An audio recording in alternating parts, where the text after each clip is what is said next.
Welcome everybody for another episode of the Everything Horror Podcast. My name is Paul Doski, and joining myself to help conduct this interview, because this is going to be a little bit all over the place, discussing business and the horror genre related, is none other than the man behind the mask, Ken Artuz. Hello, everyone. Glad to be here. And we have a special guest today. We have Timothy Shea and Dawn Shea, the founder and owners of D&T Publishing. Thank you for joining us today. Thank you for having us. Good to talk to you today, Ken. You too, Paul.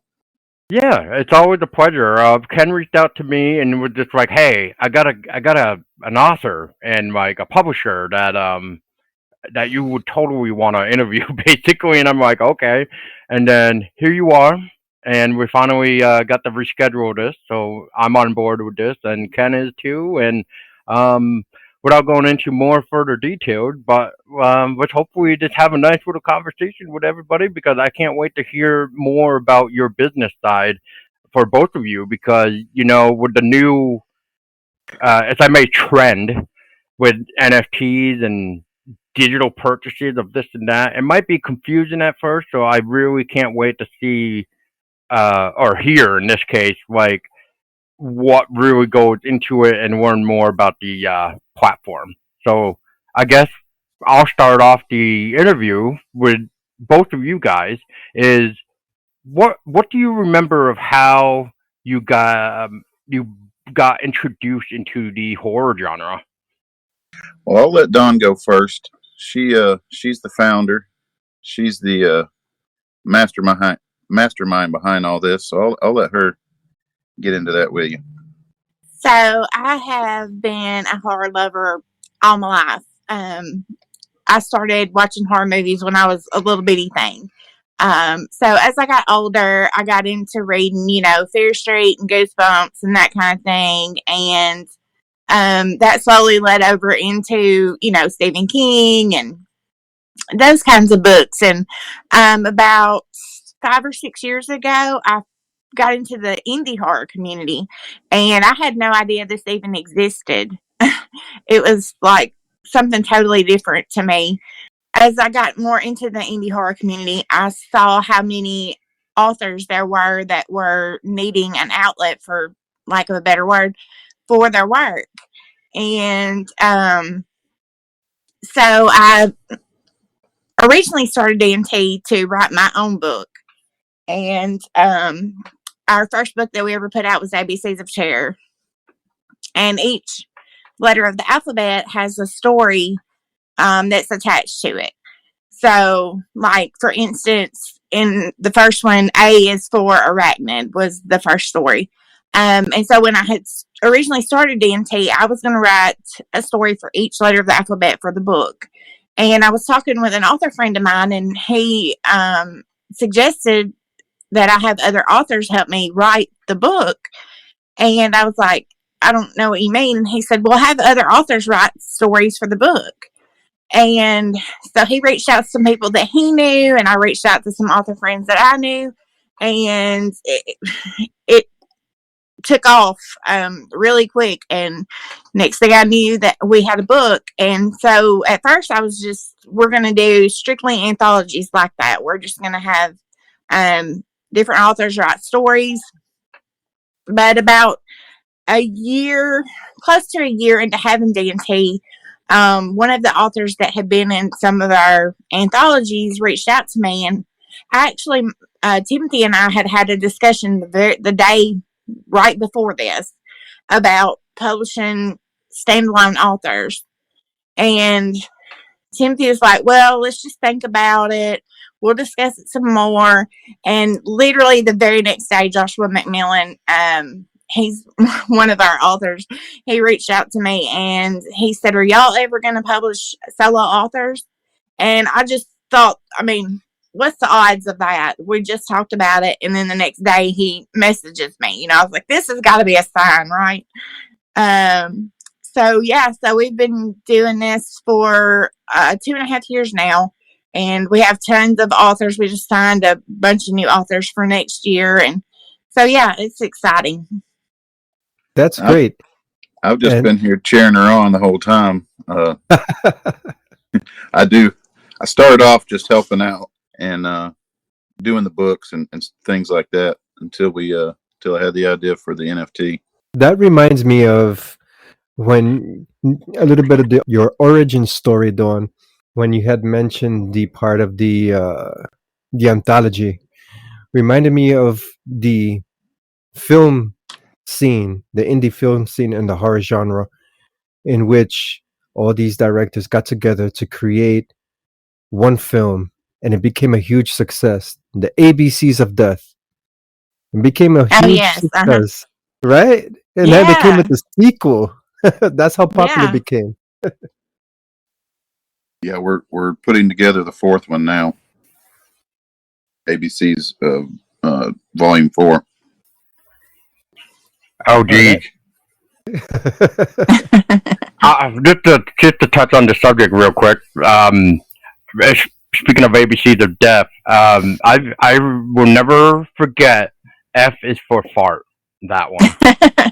Yeah, That that was probably the most weirdest one yet out of the first one, and then the second one I felt it wasn't like, I don't know, it wasn't as creative as the original, but at the same right. time, it did bring a whole another ABCs of death to look at it the weird ways. I wish I could remember one of the titles, but I really don't. So that must mean I really didn't like it. But yeah, as Ken was saying, you had something similar. Yes.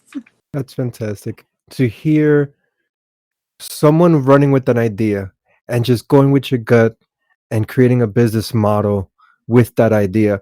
Most persons have the idea and they start to ponder whether it would work, this and that, X, Y, and Z, and don't take the initiative to take it to the next level. Which leads me to this question. For our listeners out there who are unfamiliar with NFTs and blockchain technology, what what compelled both of you to go into this platform to supplement your business model?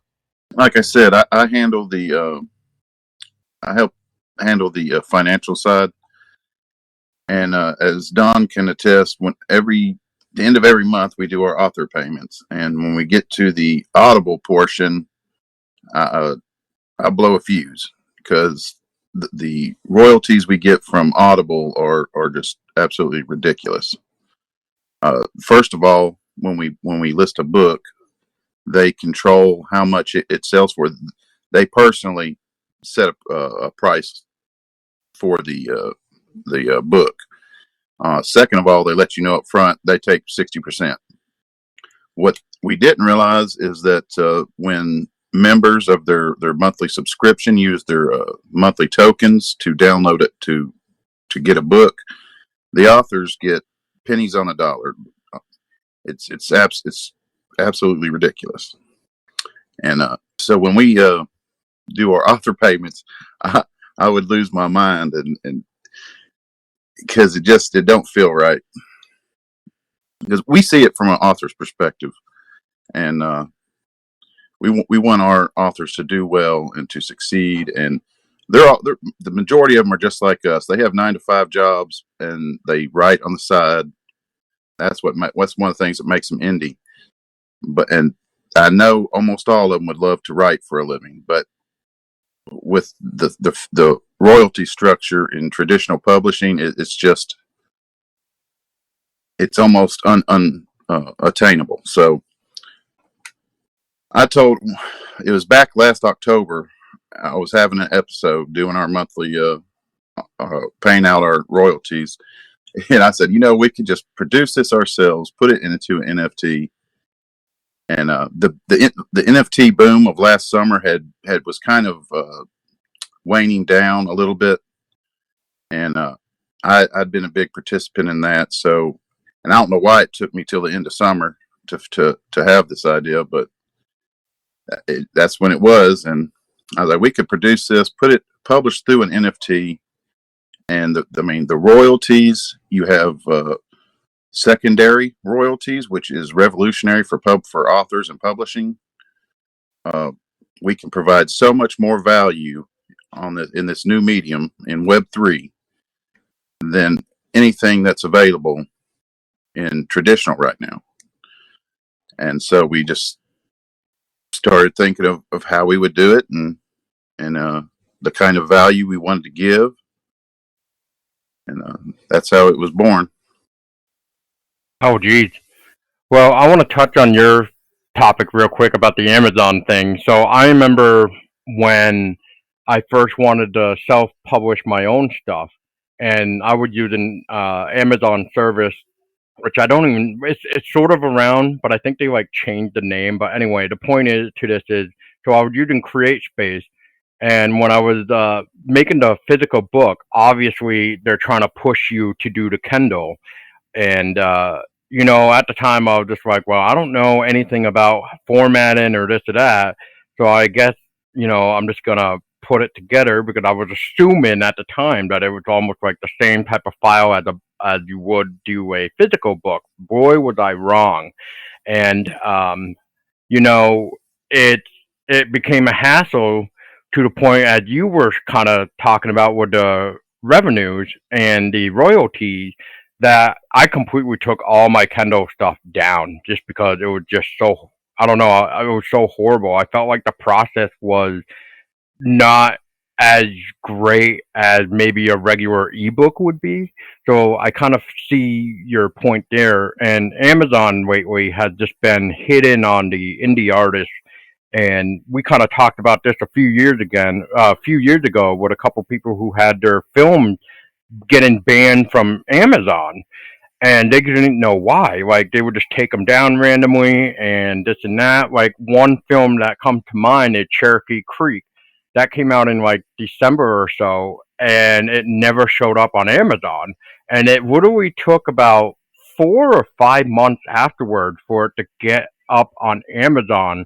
And the only reason why they never put it up to begin with was because of the opening scene, where they had the for lack of better wording, like the burglars scene. It was basically the writer, director, and the other actor and producer that was like doing their robbery scene. But that is the only reason why the film could not be published on Amazon.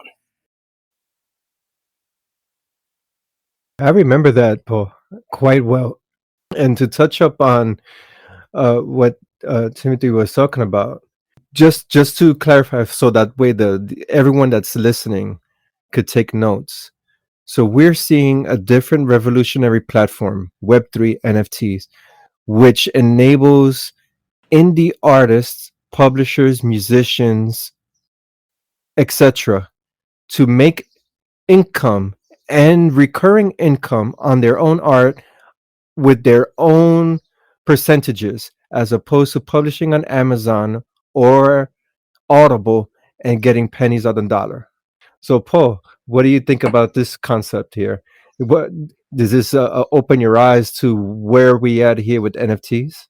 As far as making the revenue, you mean? I would just want to make sure I'm understanding you Yes, correctly. as far as making revenue and being a content creator.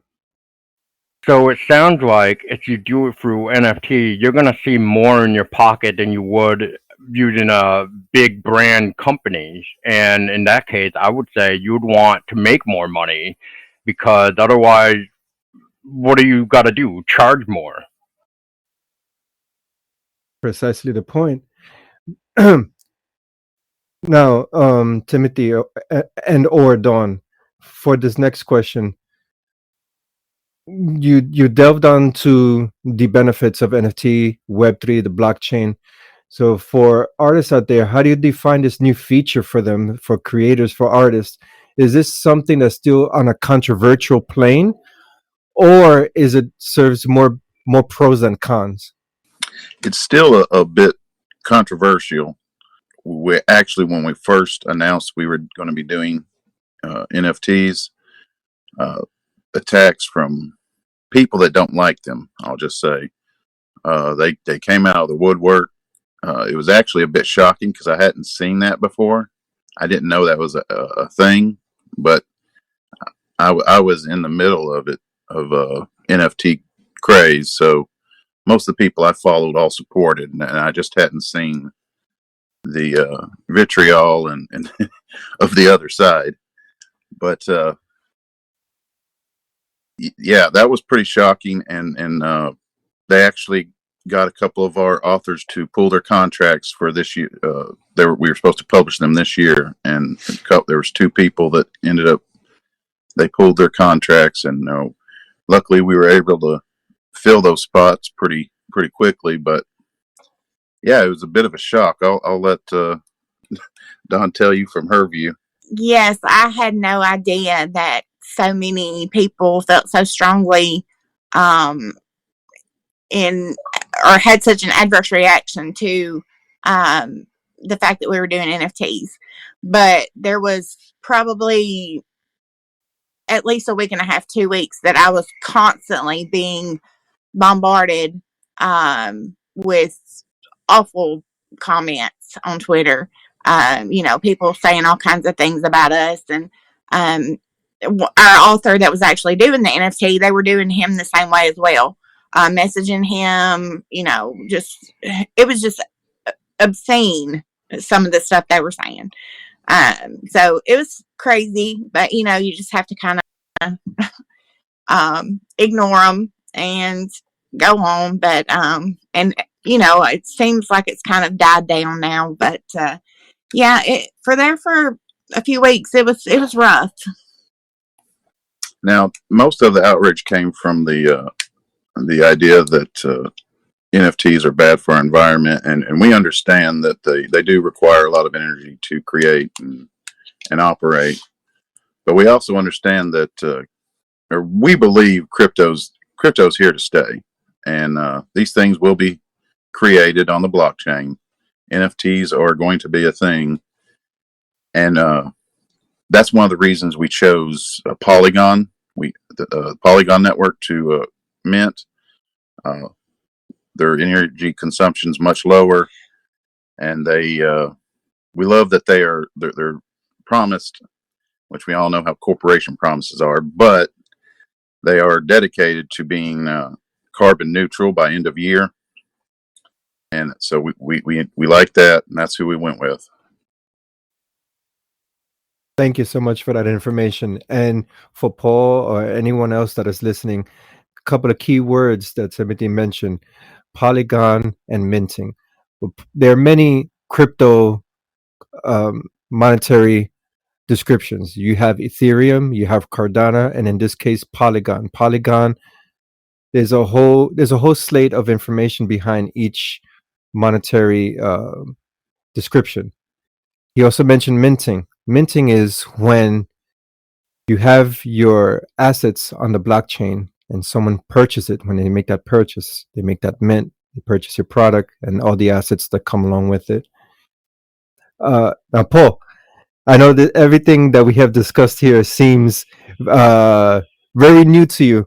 What are your concepts now with this new information on how to publish on the blockchain? I mean, this is just scratching the surface. You heard the pros and the cons. What are your thoughts?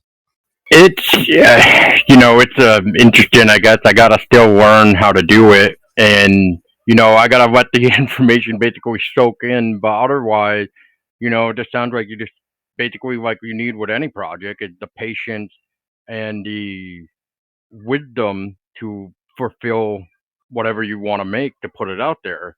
Uh, you know, like I was saying before, it's like you need to go where you're gonna make the bucks, and with any type of platform, it's always best if nobody has even said it yet to even do your research on the company before putting your stuff up on their website anyway.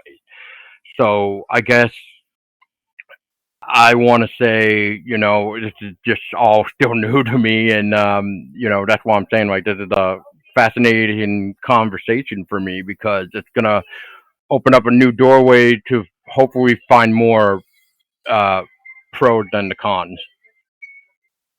And with that, let's delve on. Okay, so we touched on the false information, the impressions that NFTs are a scam, they hurt the environment, the perception that it's a bad business model. But we can all agree that the same thing was said about the internet. We heard grandma tell us, don't go on the internet is no good. But when credit cards came out, I'm not going to use credit cards because people could hack your credit cards. Same thing with emails and so on and so on and so on. The point here is this is a new technology. It's so brand new. It's in the infancy stage. If you have a business such as DNT has a publishing house, indie horror publishing house, unseen on the NFT community, they're the first to introduce this concept. Within a few years, they'll be the front runners of this concept. Why? Because you have big companies like Electronic Arts, Steam. They don't want to join the NFT platform for said reasons that they're stuck on that negative perception. But us as indie artists, content creators, musicians, they're having a great time. Now that leads me to this question for you, Timothy and or Don. Patience, patience, patience. You and I, we've been in the NFT, we've been on Twitter Spaces, which is the prime platform for NFT promotion. Not Instagram, not TikTok, Twitter Spaces. How has it been so far having that patience to promote your business model and also generating the sales? Twitter's been great. It's been slow. It's all about meeting people and getting yourself exposed, informing people that NFTs aren't just for art and video games and videos, but there will be many aspects and other for other creators as well to get involved and promote their work. We're bringing literary work.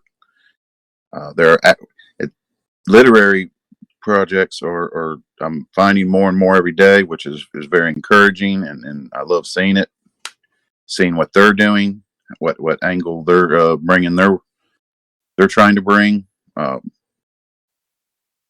It's really just exploring and meeting new people and just growing. And I've loved the experience. We typically promote through Twitter Spaces. There's lots of great people in there. Yeah, it's been slow growing, but loving every minute. And in the Twitter Spaces and the Twitter platform, it is a slow boil. We've heard this many times that you get into NFTs. We've read this article many times. I've seen it in my feed. I'm sick of it. 13-year-old creates NFTs, becomes a millionaire. That's not true. That is not true, right? Right. Am I right, Timothy? Right. Or yeah, it's just some projects do pop off. They just they got it in front of the right eyes and just they just blew up, and that's great. I'm glad people are able to do that. But for the majority of us, it's a grind. Definitely, you've got to build your audience. You've just got to continue to get your work out in front of people. Keep informing them. Hey, NFT books is a thing. And with that, Paul, when you buy something at the store, what do you get behind it? When you buy something at the store, what do you get behind it? Right. Let's say you go to buy a pair of sneakers. What do you get behind it? What else do you get? Probably socks and stuff. if it comes along with it. I asked that question because you see, this is the great thing about NFTs, and it's gonna lead me to a question for Timothy and or Dawn. You go to the store, you need a pair of sneakers. You buy a pair of Nikes. That's all you're getting is a pair of sneakers. Meaning Nike's not gonna give you, hey, since you bought our sneakers, we're gonna give you a pair of socks or are we going to give you another pair of sneakers when it comes out next month? They don't do that, right? No. Okay. Timothy and or Don, with your NFTs, what are the utilities or the value that you're providing when somebody purchases the NFTs? So that was one of the main things we wanted to really elevate uh, when we had the concept. So typically, when you buy a book off Amazon, like you said, you get the book, whether you get a physical copy through the mail a few days later, or you buy the ebook and download it and start reading. And then when you get done, you're done. It's just in your digital library. Well, the thing about NFTs is, and publishing through NFTs, we can give any amount of value as we can, and we want to maximize that. So what we're doing is, not only do you get the art of the NFT, but you also get the ebook. You get 12 months exclusive access to the ebook and the audiobook. So we added a bit of exclusivity to the NFT. After 12 months, the book will launch traditionally on Amazon and Barnes and Noble and platforms like that. But for 12 months, you have exclusive rights to that book, or exclusive rights to read it and own the book.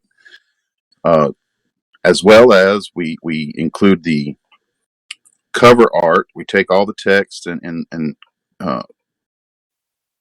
completely off the book, make it in the cover artist. He puts his logo on it and we present it just as unlockable content for you to just download and do what you want with. That's yours.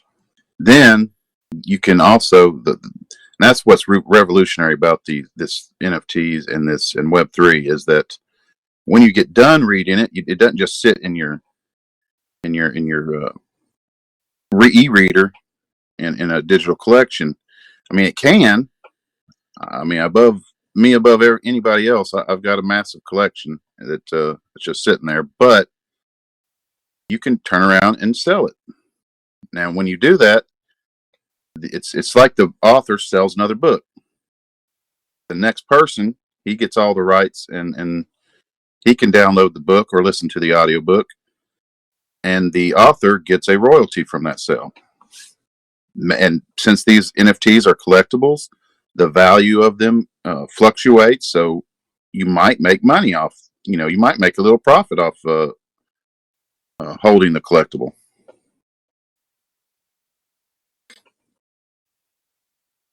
Thank you for that bit of information. So to provide context to that, Paul, I have to put Paul on the spotlight. He published, well, a comic book. So picture this, Paul. You have your comic book. You put the cover of the comic book out there as an NFT. People download the comic book cover. They'll get the whole series for a month. I'm using the outline Timothy just offered. Not only that, but you could add anything else you want with that. And on top of that, if the person who bought it sells it, you still get money off of it. So the contrast with that on Amazon, I know everyone here listening has traded books. I bought a book, I'll give it to my friend, but the author's not getting money off of that. Exactly. Wonderful. We're in a time that artists cuts out the middleman, and especially in the horror genre. I love horror films. I love horror genre, everything. For this genre to prosper in this way, and even sci-fi, I got to throw in sci-fi, of course, to prosper in this way, it is revolutionary. Paul, thoughts? Well, first off, I just want to make sure that people don't get the idea that I published the comic. So that I own and co-wrote it. So I had I had nothing behind the publishing or anything. So when it comes to uh, trying to get it out there, that is not me. But if I were to mention the self-published book that I've done, then I would say I would want to create more bonus content to what Tim was saying, so that way the readers get more than just the book. Precisely. And Paul, let me tell you, we've DNT is the first publisher for horror that I've met on the NFT community. I've met musicians that have voiced the same frustration. Their songs are on Spotify and they get pennies to the dollar on Spotify for each play. This very same musician released his music as an NFT with all the assets, and he put out a tweet stating that he made more money in 1 month than he would in a year with Spotify. So these are the benefits of, as an artist, I have to emphasize, as an artist, musician, writer, whatever, putting your assets out on the blockchain forever. It's there forever. And you have residual income coming in with each sale. But remember, as Timothy had mentioned, you have to put in the grind. This is not something that you got to say, I'm going to make money overnight. It's a process. For me personally, from my experience, because I also have an NFT business, I wake up, get on the platforms, promote the business, promote until like 11 p.m., 9 a.m., 11 p.m. Why? Because you want to become relevant. You want to make connections, just like Timothy has mentioned. You want to go into the community, let them know who you are, what you present. You may not make a sale that day, but you could have the opportunity to collaborate. And with that, Timothy, has there been doors open for you with collaborations with other artists on or musicians, whatever, on the NFT community? Yeah. Uh, I've collaborated mainly with artists that just that do custom. I love meeting a custom artist. They all have different things they do. Shout out to uh, Goof Troop. If anybody's aware of them, they did a custom piece for me. They really gives a theme. Works with the theme of what we represent, horror, and just brings that to their art. And that's always a joy to do, and see yourself in someone else's art, and be able to connect with them on that level. But also we've met a few authors, and we're talking, collabing, trying to get some collabs together. So yeah, it's just a matter of you got to get out there and meet people and expand. Not only are you adding to what you can give your community, but you're giving to other communities and just growing. And it's almost like a family. So I got a question for both, all three. Well, I should say for all three of you in a way. So just out of my curiosity, my question is, what is exactly is an NFT, and what type of formats can it be? So can it just be like like an image or a digital file, or can it actually be like video? An NFT can be any of those things. One of the exciting things that we're finding, and I mean, really excited to be involved with, is, like I said, we've met several other authors and other literary projects. One of them is nftbookstore.xyz. And one of the things they're doing is developing technology so that the NFT is the literary work. When you purchase it, you can interact and read it. No, you don't have to download. You don't have to, switch apps or anything. It works and you can read it. So we're really excited about that. I'm also just yesterday I met a fella, and we've been talking. He does documentaries. He's fixing to release. He does them in episodes, and he's fixing to release his first episode, and I can't wait to see that. he did a free giveaway of NFT giveaway where it was the preview. It was about a 2.5 minute preview of what he's doing, and man, it blew me away. I can't wait to see what else he's going to be releasing. Thank you for that info, Timothy. And to touch up on that, Paul, there's actually, to my followers list, 4 in my list that I just looked over. They have short films, 4 NFT short films. Now, how does this work? A couple of them put as an NFT a clip or video, a very short video. They sell that as the NFT. You purchase that NFT. What do you get? Executive producer. You get to help them make the film. It's just like Patreon, right? But you could have decision making with how the film would go. Of course, to a certain limit, because you don't want too many chefs in the kitchen. So they have that fixed out already. 2, you get your name on the film. Well, here's a quick question about that. Since Brenton brought up Patreon, and I know everybody knows what that is, but in this case, you mentioned like they can buy and get an executive producer to help make it. So does it almost work as Patreon as well, almost like a monthly subscription, or is it more like a one-time deal, done in deal? Well, the best thing with NFTs is, in comparison to Patreon, let's say you didn't make your quota for Patreon. I don't know if it works as Kickstarter. I haven't seen it for a while. But if you don't make your quota, you don't get the money, correct? They still have that?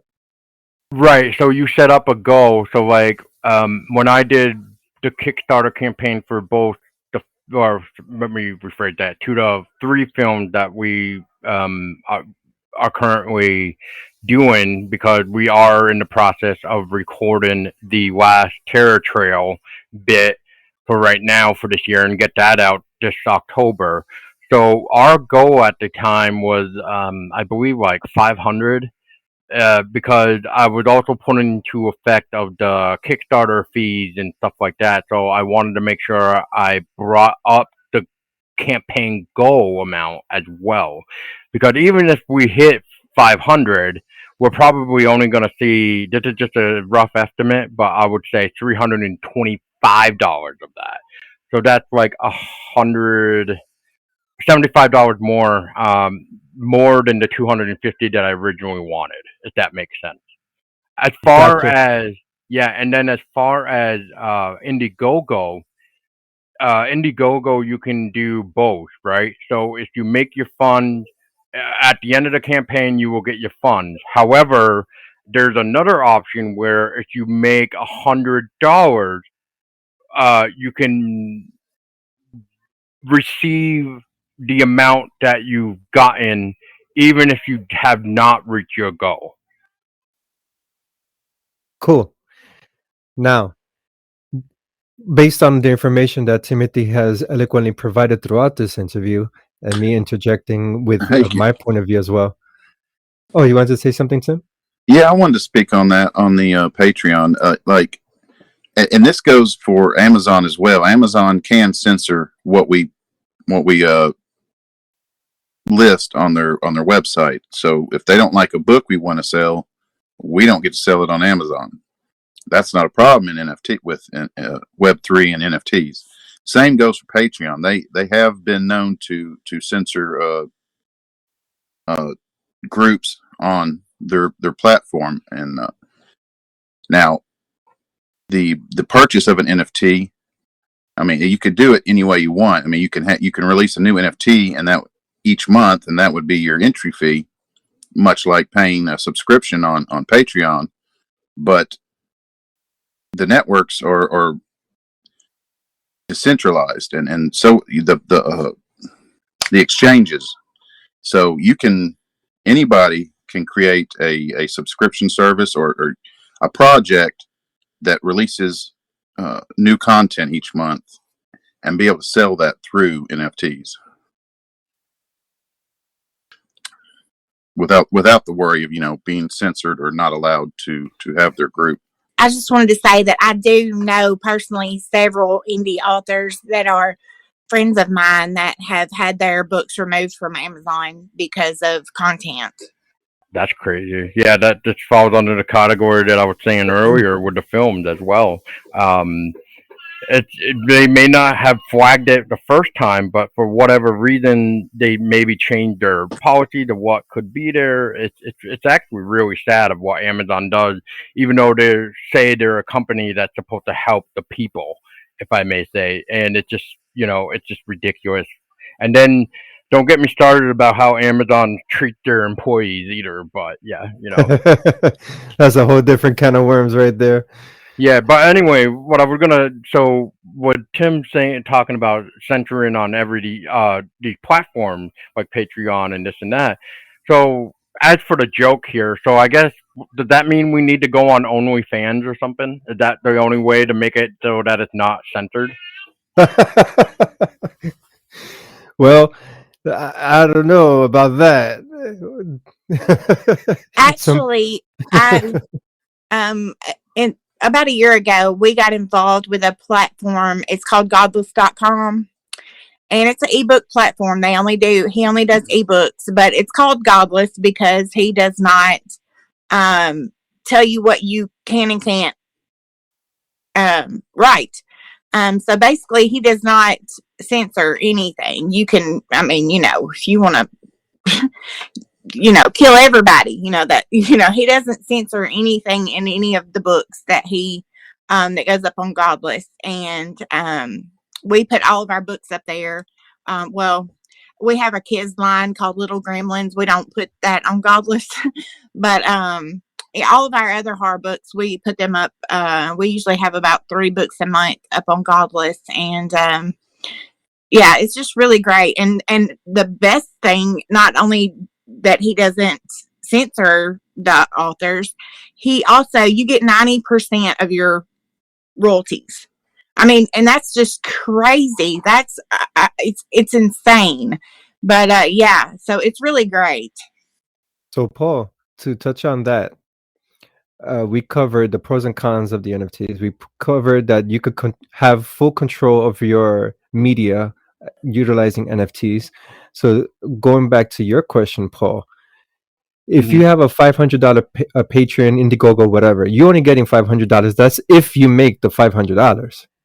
But as an NFT, you could keep selling those NFTs, build a community, just as Tim has mentioned, because you're engaging with one-on-one with other artists or those who like your vision.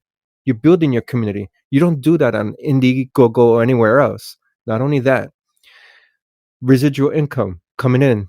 So if that person decides to sell, you're still making money in the long run. Let's say they bought it for $10 and they sell it for 30, whatever percentages that you have for your royalties, you're getting that.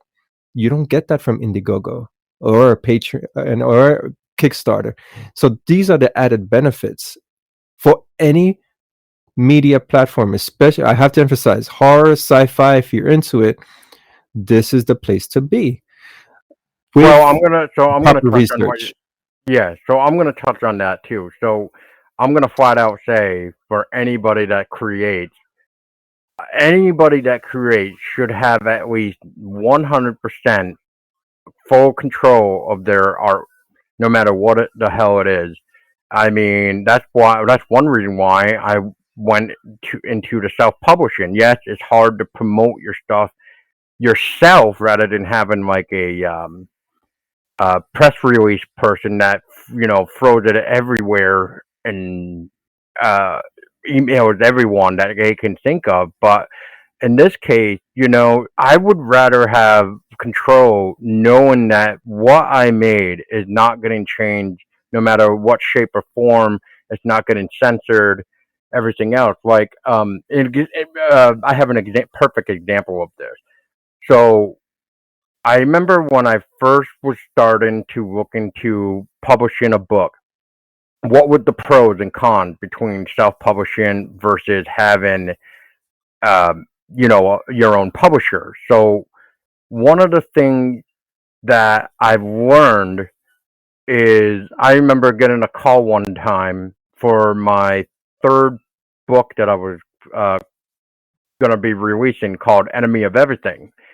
And the cover of that represented a white T-shirt with me basically splattered in blood, because basically the symbolism of that was going to be everything that got thrown at me with all the depression, struggles, fighting, happiness, whatever.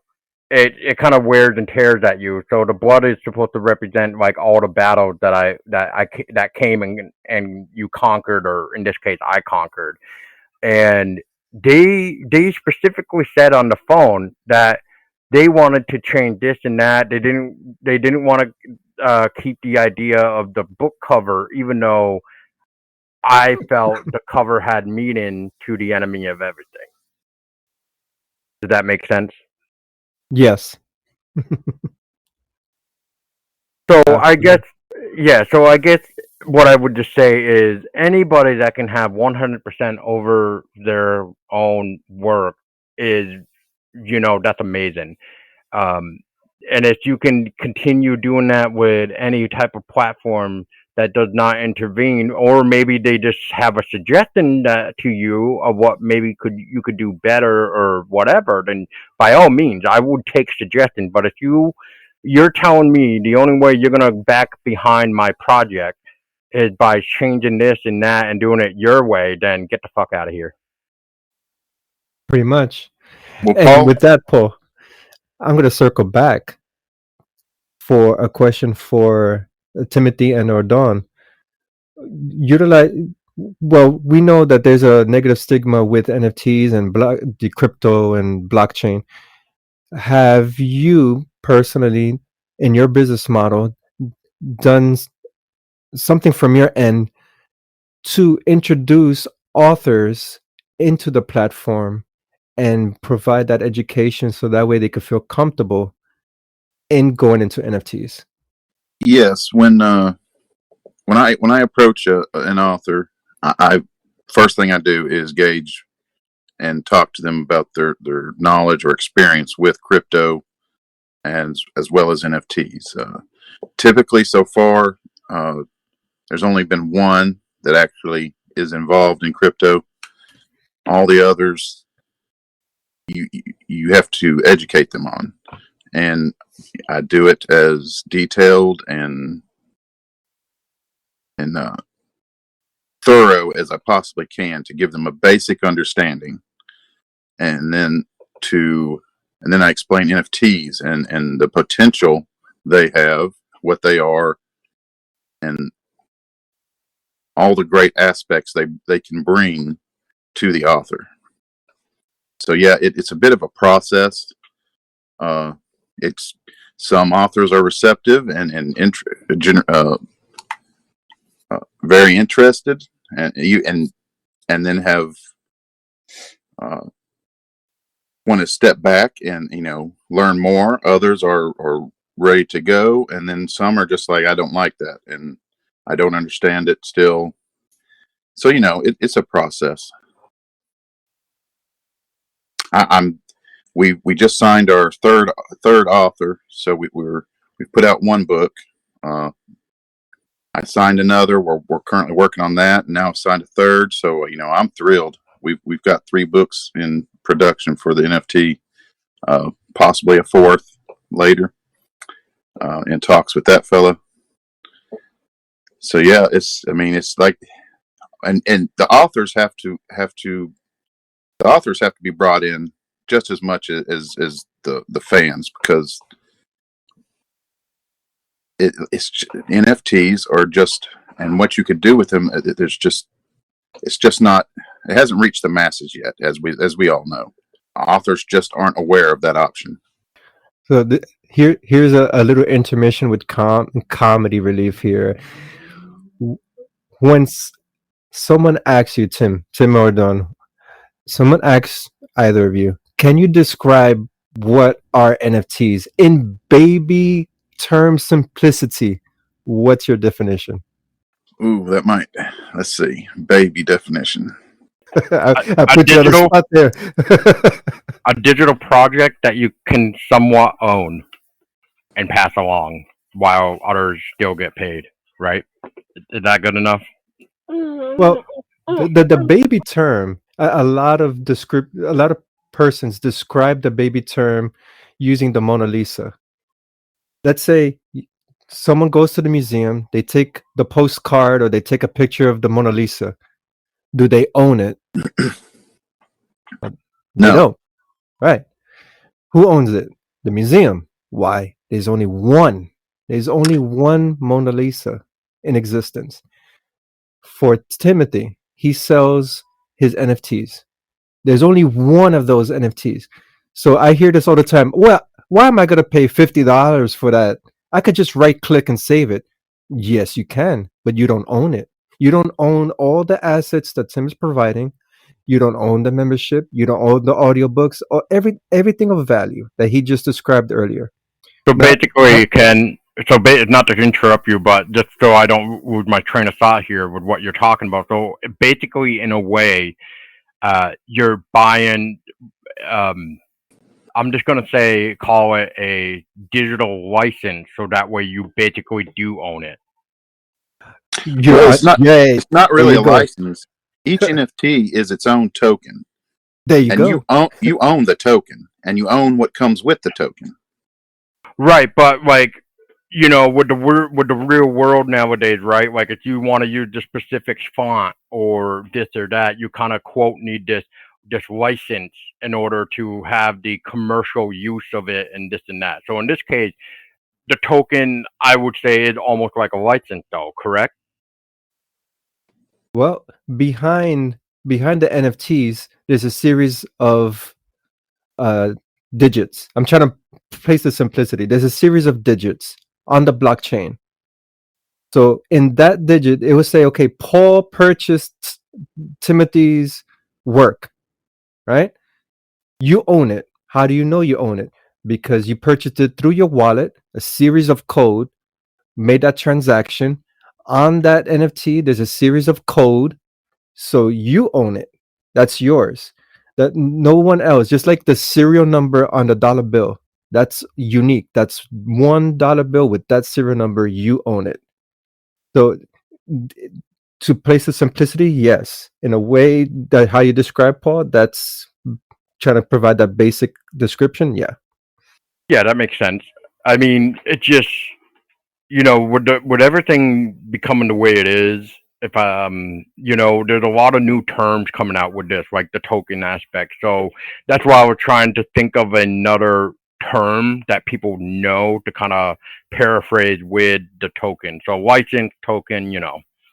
Uh, Sorry to put you on the spot there, Tim, but usually someone when they have the platform with, hey, can you describe NFTs to me in baby terms? We're like, some people use the Mona Lisa, some people use dollar bills. I was so curious to know your Well, definition. I like to use the dollar bill's a good one, but I also like to use like a concert ticket. Right. But I don't consider that baby terms, so I was trying to come up with something else. But yeah, it's just like a concert ticket. If you're having a concert in your town, there's 1,000 tickets. You get one. Now there's 1,000 tickets, but yours is special because yours is assigned to a certain seat in a certain area, and only you have that seat. That's what NFTs are. There are others in the collection, but you have yours, and yours entitles you to certain things. That is awesome. There you go. That was easier than my Mona Lisa description. Now, next question, horror oriented. Timothy, Dawn, we know NFTs is in its infancy. And within 1 year, where do you see not only your business model, but horror genre in general within the NFT community in comparison to traditional in real life business models? Well, I hope it grows. I know I've had a few other publishers that I'm friends with have asked me about it. So obviously there's some interest in it. I think they're still kind of leery because of the flashback, that I received. So, but I'm hoping that they see how ours does and how ours grows, and they will also decide to join and do it as well. Yeah, I often refer to ourselves as we're cannon fodder. Everybody's sitting back watching what we're doing, seeing the pros and cons of what we do, ways to improve, things to avoid, things to include. Hopefully, in a year, we'll have about a library of 4 books and be signing more authors, growing our community, getting these books out to people. I just see the Web3 space growing and growing is what I'm seeing, and we want to grow with it. Thank you for that. And out of curiosity, how long did it take the both of you to prepare this business model? Meaning, we have certain terminologies in the NFT community, but basically what it boils down to is the business proposal and the quarterly projections. How long did it take to write this all out and have this prepared? Well, it started back last October, and really didn't get rolling until this February 2022. It was just a matter of, at first I wanted to release like a cover art NFT and like to promote each book we do, and we do 2 books a month. So use a cover art, promote the book, and sell collectible NFTs promoting the book. But then I really wanted to add more value by adding some kind of exclusivity to the book or the NFT with the book. So we went through, more design and structure and all that. Finally, we got it down pretty good in January and really got to work. It took about 6 months just to get the idea, and we're still learning. We have plenty of ideas to add even more value to holders. I mean, it's just an ongoing process, to be honest. The only thing limiting us is budget at right now. As it's budget controls a lot as well. Yeah, budget does become a problem. And speaking of like budgets and stuff, Don and Tim, do you guys not like on top of trying to do this business for you guys, your NFT business? But do you guys actually work your own jobs as well, or how does that work? Like, are you guys just kind of doing it as a hobby, and this is not really like a full-time thing? Like, I don't know if hobby would be the right word, but maybe like a part-time business aspect. I am a RN full time. I do work Monday through Friday. So, but I do D&T stuff on my lunch break, at night when I get home, all weekend. So, yeah, Timothy's a stay-at-home dad. He said we have 5 children, and 4 of them still live at home, and he homeschools the 3 youngest ones. So I'm the only one that technically works outside of the home, but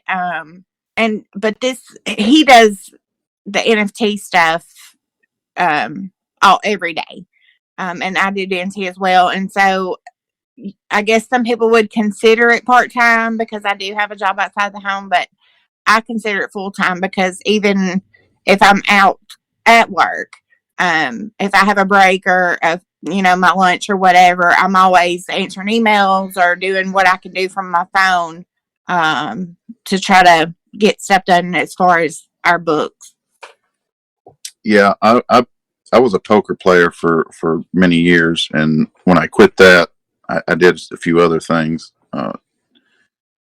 But then I discovered, I discovered crypto, started teaching myself how to trade, and then in 2020, when COVID hit, we had already been discussing homeschooling the kids because we weren't very happy with what was some of the things going on, and that just brought them home, and we never sent them back. We've been homeschooling them ever since. Yeah, and then that's also the year Dawn started the publishing company, so that's been in the background pretty much every free minute we have, and then we added the crypto, and so I'm doing that full time. I tell you what, the last 2 years have been crazy and exciting as well, to be honest. If you'd have told me 2.5 years ago or 3 years ago, if you said we'd be publishing books, I'd told you you're crazy. And if you added that we'd be in Web3 or crypto, I'd have tried to have you committed. So I'm proud of everything she's done. I can't, so I have to ask myself constantly, is this real life? Well, personally, I gotta say, a huge. From my point of view, I am proud of you both as well as entrepreneurs, as parents, and also focusing on the various aspects and real life things as well as this venture here, because of course you and I know it is unstable at the moment. We are in a bear market. The value of crypto is crashing, but at the same time, this is what gives us calluses.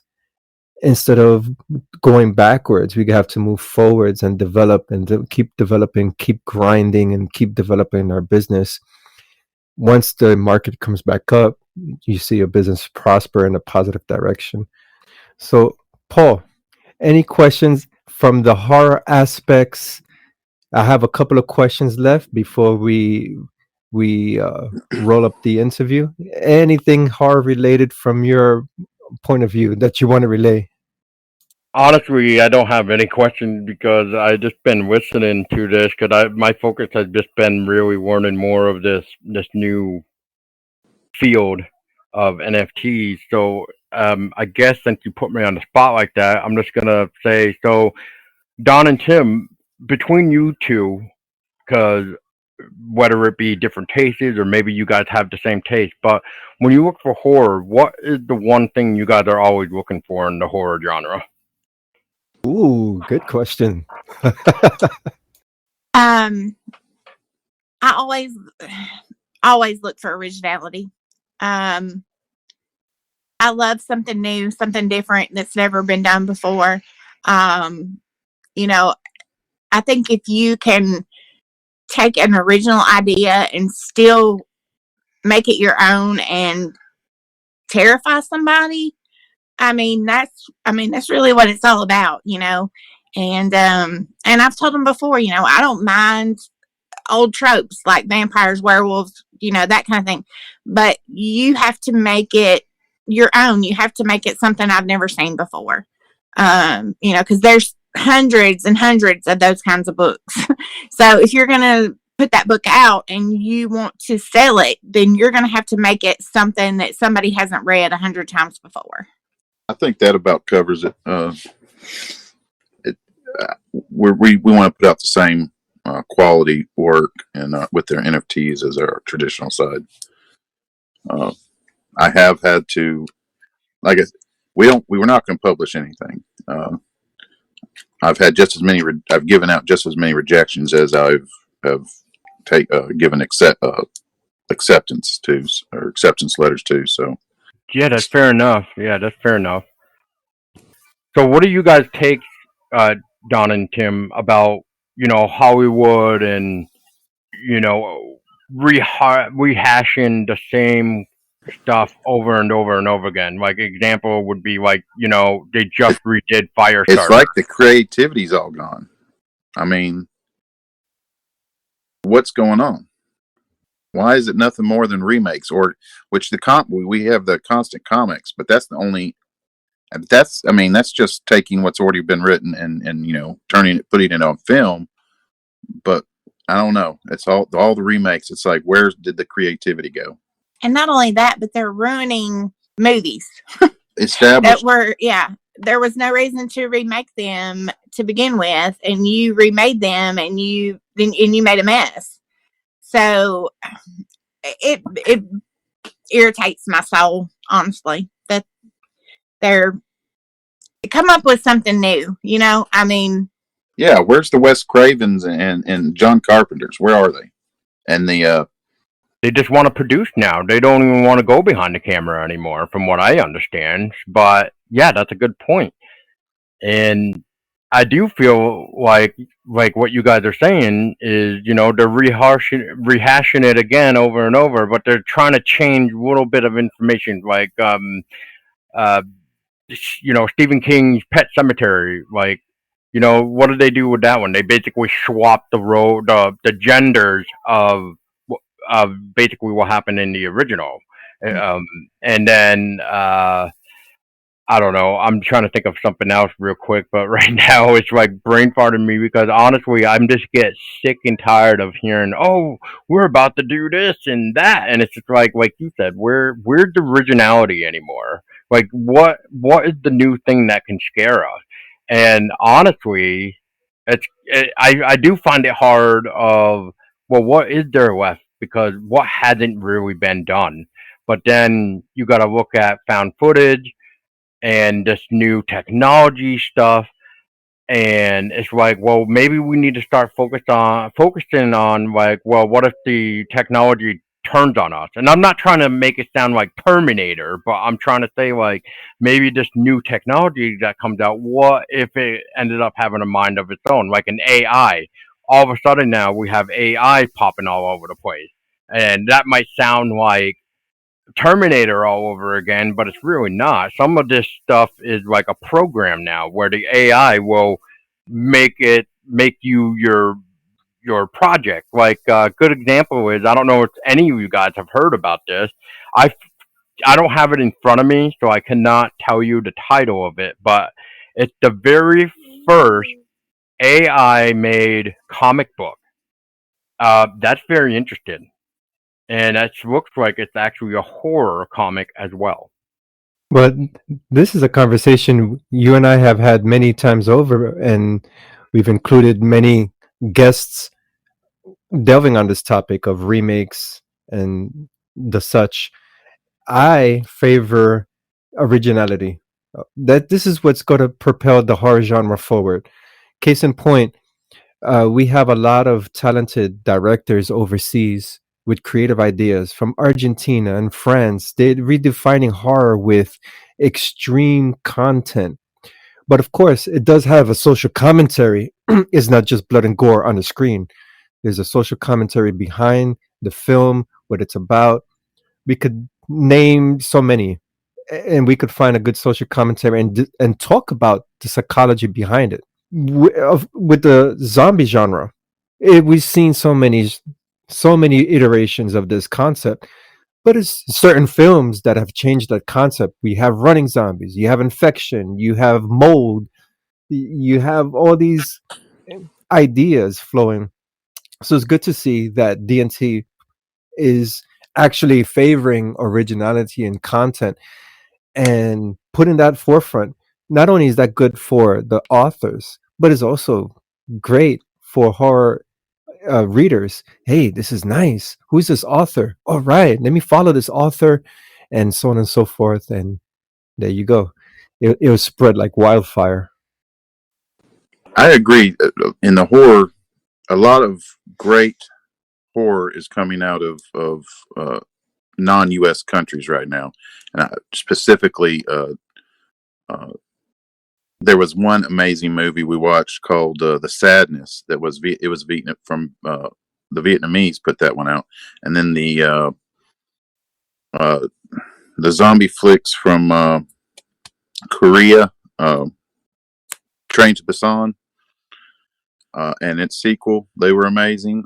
There was hashtag alive was amazing. And I'll go here in the U.S. I'll give Rob Zombie as an example.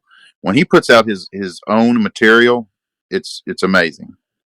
But then when he tries to remake Halloween, it's like, what is this garbage? All right, so because Fact. you just said that, yeah. So since you just had to bring him up, so this is everybody's opinion. Just because of what you said, I'm pretty sure we're all in agreement. But I just want to put it on this record here is that. So what does everybody think about Rob Zombie doing the monsters? I honestly think Willie Sherry Zombie should have stayed the hell away from this. But then again, it's Rob Zombie. He always has to have his wife in his goddamn movie somewhere. I don't know how to feel about it. I grew up my whole life watching the monsters on reruns. Obviously, they weren't still on when I was growing up, but yeah. So, and I know the fact that he always has to cast her in every movie he does. But yeah, I'm worried, honestly. But I hope it's not a complete train wreck. But yeah, I've been seeing some of the behind the scenes of them making it, and I'm just crossing my fingers and hoping for the best. Maybe he has a better chance with remaking comedy, adding that aspect to it. Maybe it'll, I don't know, hold up, hopefully. Did you know another person that I think is really good as far as making original horror movies? I know some people don't particularly care for his movies, but Jordan Peele, I mean, he has good concepts. They're original and different, and they're not. It's not the same old. And I mean, I really enjoy most of his movies. Yes, those have been a breath of fresh air when they as well. I haven't had a chance to watch his version of being the host with Twilight Zone, and I know his next film is called Nope. So already that he had some very interesting titles. So there's Us, I know. There's Get Out. Now there's Nope. So I kind of like how he also creating these weird titles that it's almost like if you go to search it, it's kind of hard to even find anything. You know, it's like sometimes it's like a band name even. Like they have like this weirdest name, but when you try to look it up, it's like you gotta have the specific wording just to find what you're looking for, because otherwise you're never gonna find it. It's like hidden throughout the internet database. Right.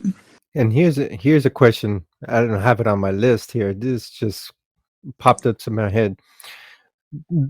There is no other genre, action, comedy, rom-coms, whatever, that provides the level of social commentary as horror. And we bring up Jordan Peele. We could all agree that his social commentary on racial equality and so on and so forth, that's what he's putting on the forefront. Yes. Now, the question here for Timothy and Dawn, when an author submits a work and you read it like, wow, the social commentary on this is like amazing. We got to put this forward. Is that something that comes across your mind when you read the content? Oh, absolutely. We had a book come out the end of last year, and he had some social commentary in his book, and I didn't agree that it should be changed. Our editor at the time, she thought that it should be changed. I did not agree with that, but at the end of the day, the author decided to go with her suggestion, and he changed it. I think it would have been much more powerful had he left it. But I can only try to, tell him I didn't think it needed to be changed. But yeah, so, and I think that's great. I mean, I think authors should always say whatever they feel like they need to say. as long as you're respectful about it and not just, blatantly racist or any kind of thing like that. Yeah, it's important, and and it's important for authors to be able to say what they need to say in their stories. Right, because we know when you read a book, our mind portrays the imagery that we're reading. So if someone conveys a message on pen and paper, it's going to be totally different. We know this, that if a movie is made out of that book, and to convey a powerful message, it's very, very crucial. And the whole point of this part is, any authors out there, don't change your writing. But Yeah. yes, do seek a good editor to edit out anything else that needs to be, grammar, structure, so on and so forth. But the overall content of what you're expressing, that's don't always trust your gut. Yes. And he went back and forth about it for a few days, but he, like I said, initially, at the end, he ended up deciding to go with her suggestion. I still, to this day, feel like it would have just been better overall if he had left it. But can't win them all. That's one of the things I said earlier. We look at this as a from the eyes of an author. When it comes down to the editing process, they do have a say. We are not going to take anything out that they've written and force them to change it. Or now it might be better written a little differently, and we'll suggest it, but it's always up to the author and then to withhold the integrity of their work. And same goes for other aspects. We like Paul said earlier, he had a problem with one of his covers.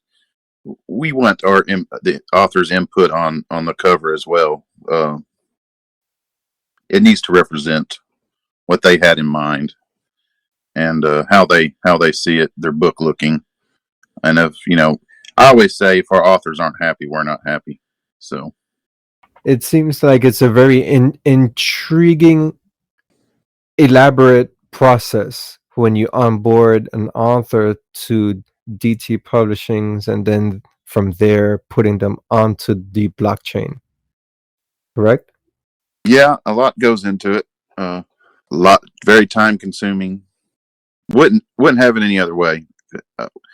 We definitely want the author to feel comfortable and to understand what's what's going on, how this is delivered, and what people can do with it, and what they can expect from it. Great. Paul, any closing questions before we put Tim on the spot again for the final question? My final question would be, what is both of your goals for the D&T NFT business, of content wise, of what type of statement are you guys trying to say with it? Overall? Yeah, overall. Yeah. Sorry. Yeah, what's your overall mission statement of it? Well, our slogan for our company is "Speak your words through truth and deeds," and I mean that's basically what we try to do. Is just we want to spread the horror genre. We want people to be able to read good books, be able to buy good art. We want our authors to be happy. We want them to be successful, and that means us as a publishing company. We have to learn new things. We have to learn new technologies. We have to get into new areas, and that way our authors can all profit and get have more success from being able to try these new things. And technology is always changing, so in that respect you have to change as well or you get left behind. So we're just trying to do everything we can to make sure that D&T is around for a long time, and that our authors are kept up to date with all the things that can benefit them. And if I may say, that's a great way to have your authors have a voice of their own as well. Cool. And the final question before I relay it for our very special guest, Timothy Shea and Don Shea. Paul, I want to put you on the spot before I deliver the last question. What have you learned today with the NFTs and everything else that we have discussed? How's your perception of it? I'm gonna still need to digress this whole episode as a whole again. So, um, otherwise, from what I have listened to before, I had to, go off and do a couple things, so I didn't get the chance to, listen to everything that was said. But I feel like I sort of have a better understanding of NFTs and how the creator can get more of control over their content versus putting it onto something like Kindle or Amazon and completely get screwed of their work through changes or something else, I may say. So I guess that goes back to I just need to re-listen to this and really take in all the information again without any distraction. Yes, it is. It is a long process to learn. Timothy, it took you 6 months. About myself, it took me that long to digest all the information, find out what's the difference between Polygon and ETH and Cardano and all the marketplaces, OpenSeas, Foundation. Now we have Voice. There's just so much to digest. It doesn't happen overnight. And once you get all that information, I would suggest anyone, just go into Twitter Spaces and listen to those in the community and what they have to say. It's a robust community of artists, musicians, painters, photographers, and everyone. The pros there is everyone's there to help. Of course, you would have the occasional negative, but don't focus on that. You got to have that anywhere. You got to have a lot of positive people that will give you proper information. Listen. Don't say anything, because when we want to learn something, we got to listen before we ask questions and absorb all the information and become well versed in this new field. So I just want to touch on something that you just said, Ken, because I just want to make it more of a point there where if people are going to bash on what you are doing, then that's where you have to challenge them and say, okay, I want to see you put in your own time, money, sweat, blood, tears into creating something original, if not a platform for others like D&T here, and making it success and getting it out there, whether it be your own work or other work or both, like D&T is doing. It's a great way to network, and the people that just want to bash on it, well, then just challenge them. Have them go out there and make their own film. Have them go out there and make their own book. Have them go out and make their own business then. And you know what? Once you start challenging them, they shut up real quick. That is so true. It's easy to criticize. I mean, creative criticism, sure. You and I have done it, Paul. We've reviewed films and we've given our points of view, our critique. But there's a difference between critique and just outright criticize. And I agree with your point, Paul. It's easy to criticize, but again, you have to figure, and everything you said, Paul, I'm lazy. You're doing something successful. I'm going to bash on you because you're being successful. That's just outright jealousy right there. Just that's how I see it. Exactly. I see it. It's kind of like one of my favorite quotes, and I think it's an unknown quote, but if you don't want to work for a solution, you have no business criticizing. Ooh, I like that one. See, learn something new every day. I like that. That's the quote of the day for today. But Tim and Deborah, here's the final question. Well, that's not really a question, but here's the chance for you to say everything about your business. Where can we find you? Your website, Twitter handle, anything else you care to offer? Here's the chance. Absolutely. And also, any shout outs that you want to do for those in the NFT community that has helped you along the way, positive impacts. Floor is yours. Thank you. You can find us on our website, which is dntnfts.com. It's dntnfts.com. Check that out. It has a lot of information about our project, has links to our Discord. We'd love for you to jump in the Discord, meet our authors, chat with them. They love to communicate with readers and aspiring writers or authors. So you can do that. You can find us on Twitter at TSHEA1978. That's where we are most of our days. And yeah, so our project is bringing and integrating authors into Web3. We want to offer a great piece of art. We have an amazing artist. His name is Anderson Leo, and he puts together an image full of details from each book. He includes a digital author signed copy of the book in the art, as well as we put sound on it to create an atmosphere. We want y'all to already have a feeling about the book before you start reading or listening, and we feel like he does an amazing job at doing that. These, if you would like to pick up our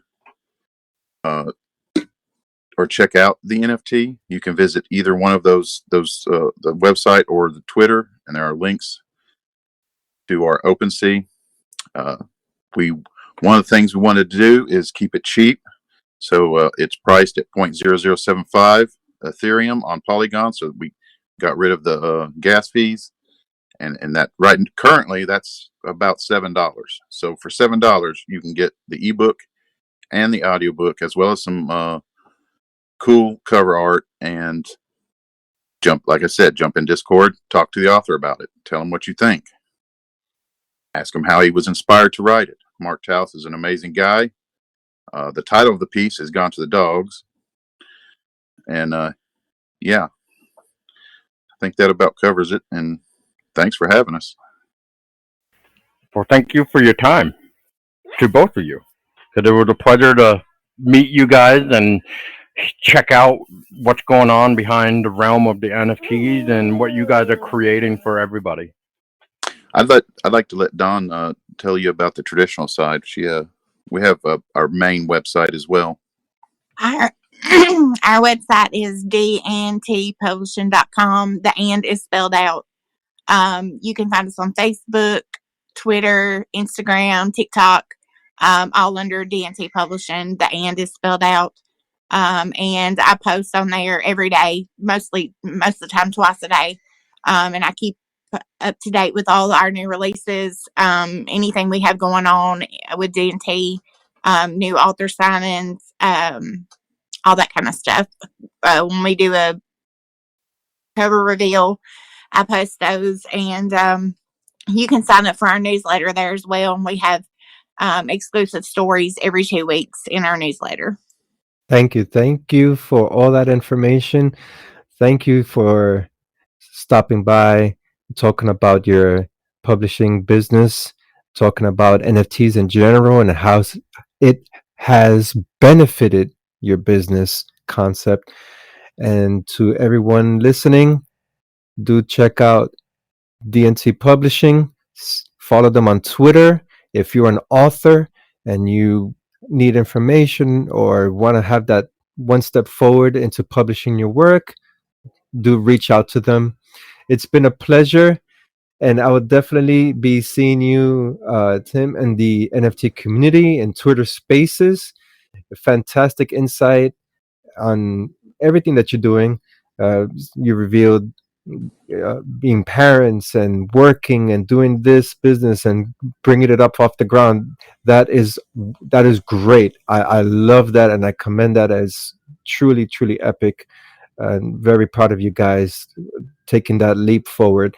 As with any business, we need to take that leap forward. Thank you. Great to hear. And for everybody else listening too, I just want to say real quick, make sure you're always keeping your eyes peeled to the windows and keep it scary.